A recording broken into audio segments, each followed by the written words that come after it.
Alright, welcome back. Today we're going back out to the range and we're going to do a part 2 of the Type 81. I'm going to also be talking about on how it's like to own a Type 81, but also, to be fair, what's involved in taking care of a Type 81, because there's a little bit more to a Type 81 than you might think.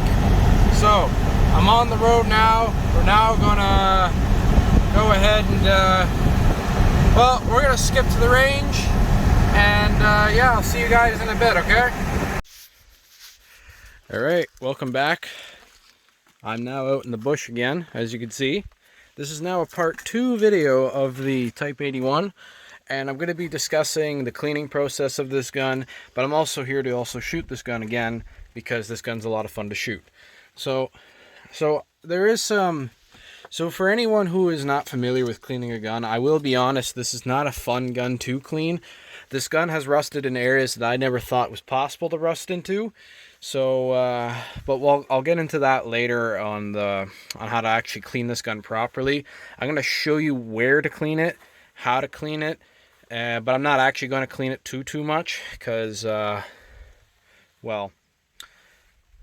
fuck it. I'll probably clean it as well and go along with it. So yeah, I'll probably go along. I'll go along with how to clean this gun, just so you guys have a good frame of reference. We got a good dozen mags here, and we even have some of this gun oil as well.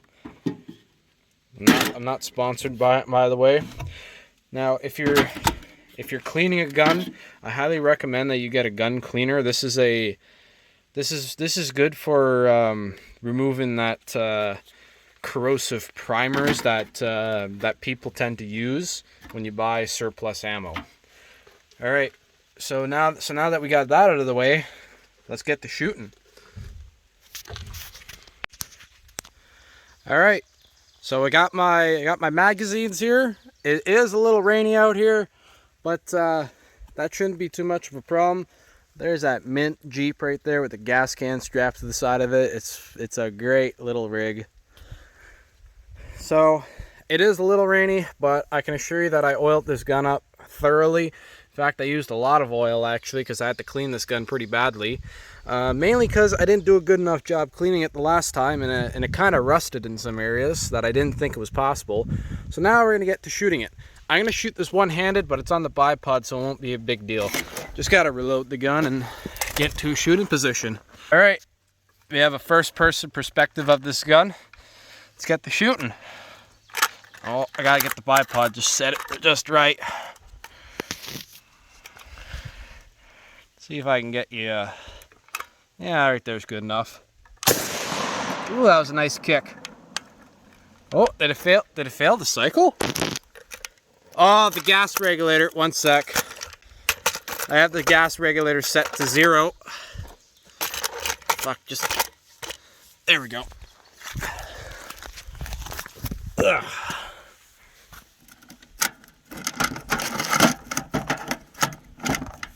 You know what, empty will be fine. I have this gas regulator set to 0. Forgot to set it to 2. That's why I only fired one shot. Alright, take 2.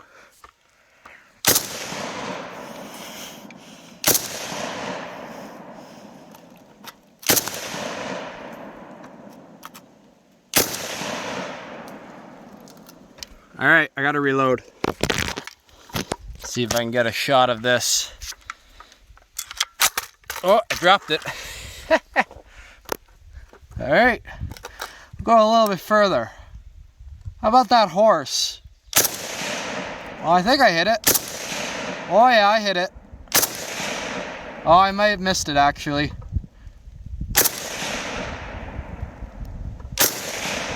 Oh well, I'm not shooting horses that are very skinny. I'm just shooting downrange. So I gotta reload again. I'm almost got it. Ah, man, this rock just sucks. My mag's too long and the bipod's too skinny. Or too not long enough.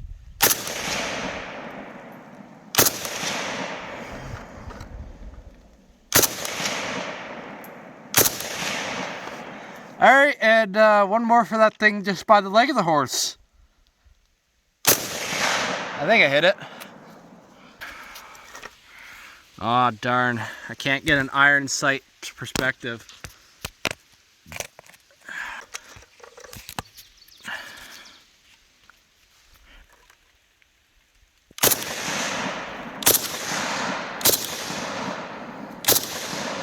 Ow. I didn't hold this gun properly because I'm not left-handed. I'm only somewhat left-handed, and nope. This Nope. goddamn bipod, man. Alright, now on to the cleaning process. This gun is okay to clean if you know what you're doing when it comes to cleaning a gun.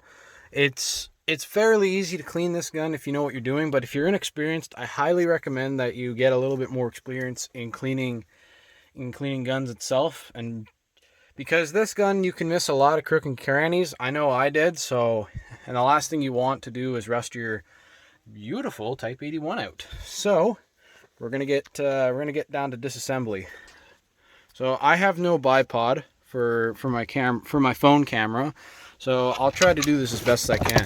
So the first thing you want to do is lock it, right? I'll put it on safe as well for you guys. It's on safe, and then you press this button in just like an AK, and then this dust cover. And then this dust cover will come right off just like that. Just like an AK. And then you push this spring forward. Comes out just like that. Now onto the bolt. You bring it all the way back. And I'll try to do this one-handed. Ow, nope. Button's hot. So it's supposed to just lift up. However, just like the SKS, it's kind of fickle to get it out. If it wasn't so hot, it would probably be a little easier to lift this out. There we go. A little shaky doodle will do it. All right. So now that you got your couple parts out, the bolt actually comes out pretty fucking easily. So I'll get to that later. Now to take this gas tube off, it took me a while to figure this out. Basically, you want to rotate it forward as much as you can, and then, that gun's still hot. All right, after a little bit of struggling and a little bit of swearing, I got it open, and essentially it just caught. You sort of rotate this all the way back, and then you got to pull this out. That sucks, by the way, they have to turn this all the way that way, and then you have to pull it out. And essentially that lifts off. And yeah, there it is. So it's not too bad. It's still a little hot, so we're just gonna use a little bit of solvent.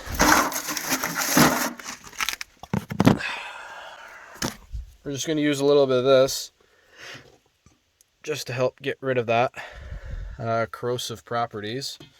Just sort of want to wipe it in a little bit. Actually, I might. It doesn't seem too hot. Oh, okay, yeah, that's the hot part. So, yeah. So, oh Christ, everything's falling.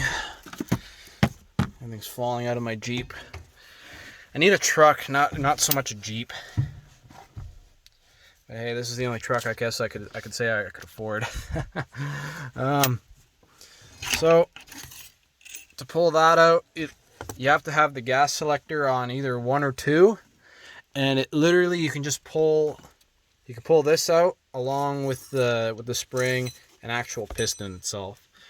So we're just gonna give this a liberal dousing of this bore cleaner, just so we can say yeah, or just so this doesn't rust. So you just want to take your anti-corrosive property cleaner and you just want to wipe it down a bit. It's hard to do this one-handed, so You get the idea. Wipe it down. Next up is this piece. Now, I oiled the fuck out of this already, so normally you'd actually want to clean this. Oh, look at that. It also tends to rust up here, along right here where the gas piston would normally go into. So around on top of the barrel, for some reason, it will rust up there. So be a little aware of that. So just so I don't lose all my parts. Now, this part here, it's hot as shit, by the way, so I'm going to do my best to not touch it nearly as much. You also want to clean the inside of this, right, as best as you can. So this is like your gas selector, right? It has holes. It has two holes. One hole is small to let a little bit of gas through, and the other one's large to let a lot of gas through. This is for when your gun is really plugging up a bit like that, so the guns don't fail. That's my only guess. I'm not an expert on firearms, so, but yeah, I know military guns, like on machine guns, have gas selectors like that. Next is the barrel, which is really simple. So I recommend that you go get a bore snake for this, right? So essentially, what you do is take your bore cleaner, or your cleaner or whatever, and just douse this. Just like that. You bore snaked your barrel. This is kind of the wrong bore snake. This is for a 5.56. I think you can use this on a 7.62, but it doesn't work too well. But I did bore snake it with the salt neutralizer, or the rust neutralizer. Nope. I've called it already 15 different names already. I'm going to come up with 6 more, I guarantee it. Next, we're going to do the bolt. So the bolt is actually super simple. So literally, you bring the bolt all the way back, you turn it, and it comes out. Firing pin is already in there. Alright, now I put this on beforehand because I got a little confused. Now, I'm just going to say that you guys should just put this back together in reverse order, kind of like how I showed you guys. So yeah, if you guys, there's no secret way to actually put this back on. As long as you pay attention, you can get this gun back together. So I'm going to put together some of this gun back together. So, oh, that fell off. Actual thing fell out before, but now it just essentially just goes in there. And now she's in. Close that up. Then you shove that back. You shove the recoil spring back in. I have to do this. It's kind of weird to do this. Oh no! That fell. I thought it was open. And I'm doing this with one hand, so you guys should get a pretty good idea on how easy it is to kind of work with this gun. So now that's not quite recessed, but there we go. It charged it a little bit, so at least now it went back into place. Now the final piece is the dust cover. This is the most fun part I like about this gun. The dust cover. It's not hard, but I kind of wish I had 2 hands. There we go. I didn't do that properly, but it went on. Alright, so that's the Type 81. Now I'm going to move on to what to look for when you're on what to clean exactly. So you guys, so obviously, in here, inside this block right here, it's going to rust a little bit. Inside the barrel, if you use corrosive ammo, it's going to rust, obviously. Keep the gun oiled completely inside and out, because this is a Chinese gun after all. So I don't know how well they actually treat this metal. I'm sure they do a good job at it, but I mean Chinese metal is Chinese metal, so you just can't argue with that. For some reason, on the tip of this right here, this thing that unscrews to protect the threads of the barrel, where you can screw on whatever you want, whether it's a fake suppressor or whatnot, that lug will get rusty. For some reason, the iron sight will get rusty. I think it's all because of the gas spray itself. So just now, the receiver, it stays clean as long as you keep it oiled in there. This gun's still really, really oily because I oiled it a lot last night. So this gun has tons of oil flowing through it. In fact, I feel like it's got a bit much for oil. So that's so out of all honesty, I like the gun. However, there is some issues that I ran across when shooting the gun. First off is magazines. So magazines, for some reason, in this Type 81, and it could be the same for AKs, but I don't really know. Maybe I'm better off to show you guys as opposed to just take my word. One sec. This is a loaded. There you go. Grab an empty mag. See, it's an empty mag. So I'll put you guys down just to show you something. Alright, so this is not how the magazine is supposed to sit in. This is kind of an issue So just to let you guys know, this whole lip right here is supposed to be hidden. So if you ever loaded the magazine like this and you're wondering why your gun isn't feeding, this is probably the reason why. So because your magazine isn't going all the way up. So that's number one. Other times they can come out nicely if you do that. Other times they don't. So be aware of that. There is some mags when you buy them because these mags are mass produced. And then for the Canadian market, they drill a hole right here and then they put a pin in it. So that way you can only load 5 rounds. Another thing wrong with this gun too is after owning the gun, I found that sometimes these lips right here are not quite right.